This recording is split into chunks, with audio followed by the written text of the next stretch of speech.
Hey guys, Quiv, the Lazy Geek here, and look, it's not cloudy. So I don't know if it's gonna last the whole night or not, but it seems we don't have too many clouds. I've just replaced this camera from a color camera to a narrowband camera, so I'll be doing narrowband imaging for the summer season going forward. So this is super exciting. You might have seen the video about that. And yeah, so I'm going to go for the Saturn, or whatever you pronounce that star name, S-A-R-D, I think, S-A-D-R, sorry, which is a beautiful area in the Milky Way that's very close to the North American nebula, if I remember correctly, on the Cygnus wall. And I'm going to try to get to that. So, of course, it's still twilight, so we're not going to be able to see anything. And also, these targets kind of like are low in the sky until maybe 11 p.m. my time. So I'll be doing that remotely. But for now, you know, I can get ready. So as usual, for me, getting ready is fairly easy. I can remove the dust cap of my scope and of my guide scope. Easy enough. Then my mount, I had turned it off for some tests earlier, but my mount is on, and so now I can control the telescope, and I could have some fun, you know, getting it towards the moon, because I like the moon. The moon is fun, the moon is beautiful, the moon is up there. So let me open up Nina, as usual. I hope it's going to be a good night. I really hope it's going to be a good night. And now I'm in Nina, so I'm going to connect the filter wheel because I want to use the L filter. Here we are already on the L filter apparently. I'm going to connect the focuser because I will want to focus on the moon. I will not connect the camera yet because I'm going to use Sharpcap. I'm going to connect the telescope, as usual, my trusty EQ6R. Here, I'm going to unpark it, and we're going to go to Carte du Ciel. We're going to search in there for the moon. There it is. I'm going to connect to the telescope from Carte du Ciel.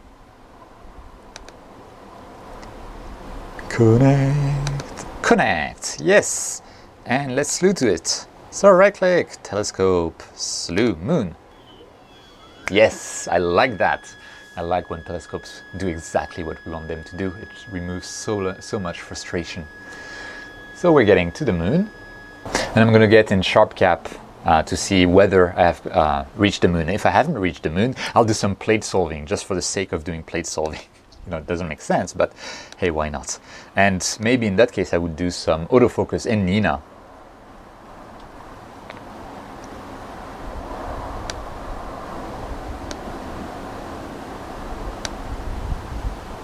Okay, so we see some stars. We're not at the moon, so that's excellent. That means that I'm going to close Sharpcap, go back to Nina, and we're going to go to camera, the 1600 mm cool, connect to it, and we're going to go to imaging.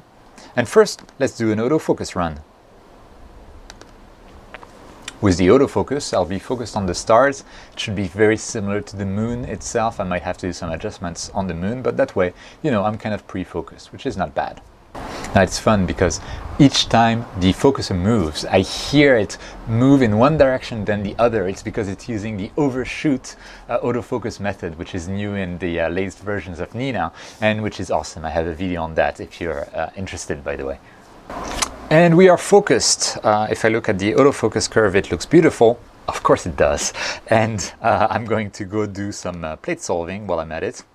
It's probably going to freak out the moment it gets close to the moon, but probably the first slew will get it so close to the moon that I can just do the final adjustments myself. So yeah, the moon will be too bright to allow any star plate solving anymore. So we were 5 degrees away, knowing that the moon is half a degree in angular size. Look how much this moved. Okay, yeah, I messed with my RA axis earlier, so yep, I'm not surprised. And now it's completely white because we're so close to the moon, I guess. Can it actually manage to do a plate solving based on that? I'd be very surprised. Oh no, it's right now taking the next exposure. It's not going to work. It's fully white. Okay, so that means we are on target. So I'm going to stop the plate solving. Don't do anything. You're fine. Thank you. Okay, so now we should be roughly close to the moon. I'm going to disconnect the 1600 mm cool. We're going to get into Sharpcap. Aha! And we see something here. So let's get the gain way. Oh, nice. Oh, nice. Oh, sorry. Yeah, that's good. That's good. I like that. I like what I'm seeing. The moon, ladies and gentlemen. It is here in all its glory. So let's crop a little bit, actually. We don't need to take everything. Let's try this. Okay, that's a bit too much. I want to get everything at once. How about this? And maybe there's some moonshine going on. I want to capture that as well. Whoa, what is this? Ah, this looks good. This looks quite good, actually. And wow, this is so stable compared to my Schmidt-Cassegrain setup because I'm not touching anything. Let's do some zooming. And someone told me that there was, contrast brightness. So I could actually do like Fourier detection, and we can move the focuser in Nina and see how that affects everything. So let me go into focuser there, and we're going to move it one direction. Does it do anything? So I press twice, 3 times, 4 times, 5 times. Doesn't seem to do anything. Maybe I need to select something. I don't know. Okay, so I'll do contrast edge detection. It's still at 0. I must be doing something very wrong. ROI selection. Let me go back. Oh, there it is. The ROI was in the wrong place. My apologies. So we took this ROI, we put it on the moon, and then now we see the contrast. I know that I am fairly far away from the main focus because I moved the focuser some steps. So each time we're doing the overshoot method, so Sharpcap kind of freaks out. We're still getting better, and I think the 4th time will be the charm. Oh, nice. This is really neat. We actually can see the focus getting better and better. Thank you so much for helping me in the comments on that. I had not even realized this existed. What if I do it one more? Does it get better or worse? It gets even better. Nice. One more. It's roughly the same. Okay, so we've reached best focus there. This is great. Perfect. I love this. Okay. So let me close up Nina for now.